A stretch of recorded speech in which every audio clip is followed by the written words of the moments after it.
Hi, everyone. We're going to talk about reactions with acids. Before we do that, let's just do a quick review of single and double displacement reactions. So when we talk about single displacement reactions, we're looking at an element reacting with a compound, and the element will replace one of the ions in the compound, and then we'll end up with a different element and compound as our product. So we could have a cationic single displacement where the element is a metal and it displaces the cation out of the compound. Or we could have an anionic single displacement where the metal is, or where the element is a nonmetal and it would displace the anion out of the compound.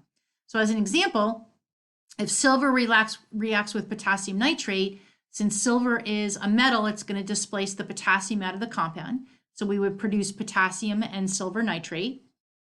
And if chlorine reacts with potassium iodide, since chlorine is a nonmetal, it would displace the iodine out of the compound, and we would produce iodine and potassium chloride.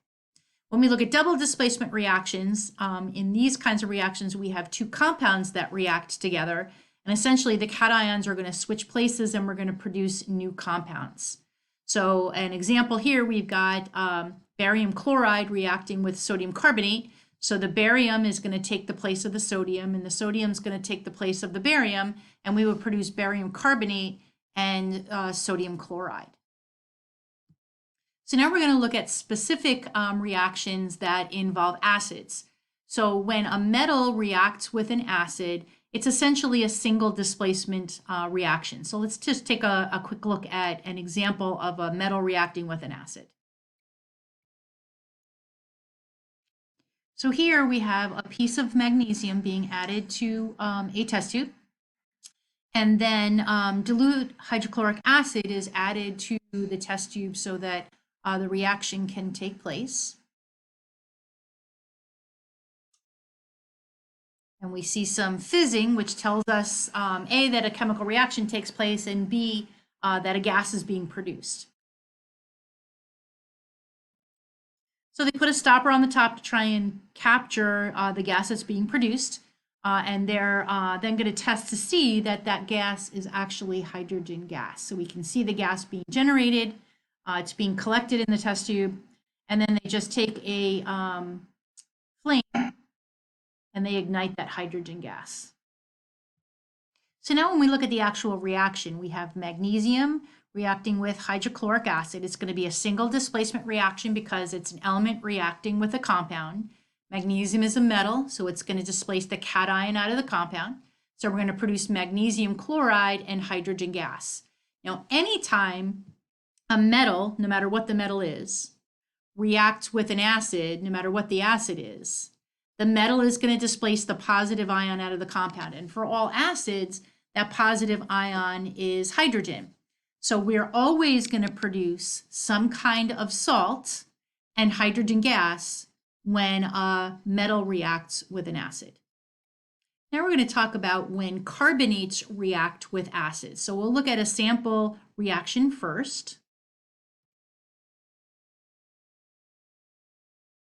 So here we have some sodium carbonate, and they're going to add that sodium carbonate to a flask.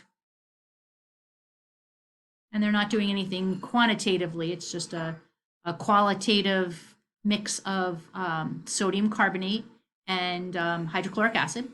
So when they add the hydrochloric acid, we can, again, see that a chemical reaction takes place.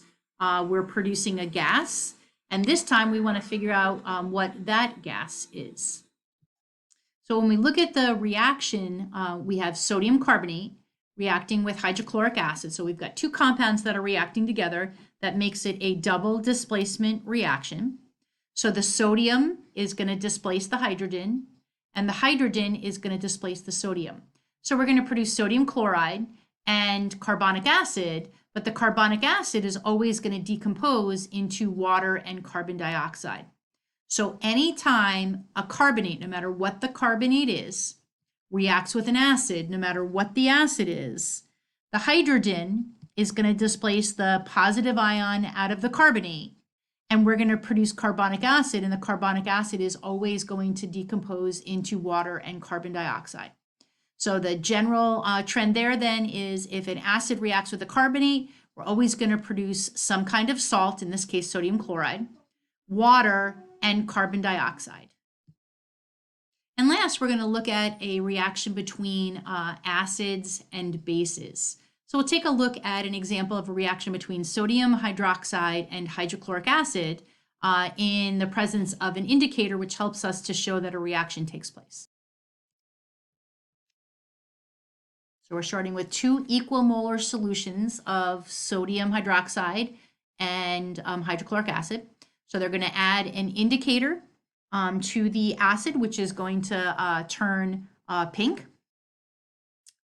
And then we're going to add the same indicator to the base, and this time it's going to turn purple because indicators are different colors in acidic and basic solutions.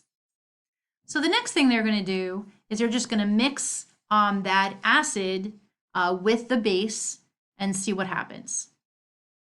So we've got what's called a neutralization reaction taking place where the hydrochloric acid reacts with the sodium hydroxide. So now again, if we look at the chemical equation for this reaction, we've got sodium hydroxide reacting with hydrochloric acid. So we've got 2 compounds reacting together. So it's a double displacement reaction. The hydrogen is going to displace the sodium, and the sodium is going to displace the hydrogen in that double displacement reaction. And we're going to produce sodium chloride and water. Now, anytime an acid reacts with a base, we're always going to produce some kind of salt and water. And that makes sense because we're always going to look at a double displacement reaction. The hydrogen from the acid is always going to react with the hydroxide from the base, and that's where we form our water. The kind of salt that we produce is dependent on what the cation for the base is and what the anion for the acid is. So we've got 3 different types of reactions with acids. We've got acids with metals, which is an example of a single displacement reaction, and we always produce a salt and hydrogen gas. We've got acids reacting with carbonates, and we're always going to produce a salt, water, and carbon dioxide gas, and that's a double displacement reaction. And when we have acids reacting with bases, we're always going to produce a salt and water, and that's also a double displacement reaction.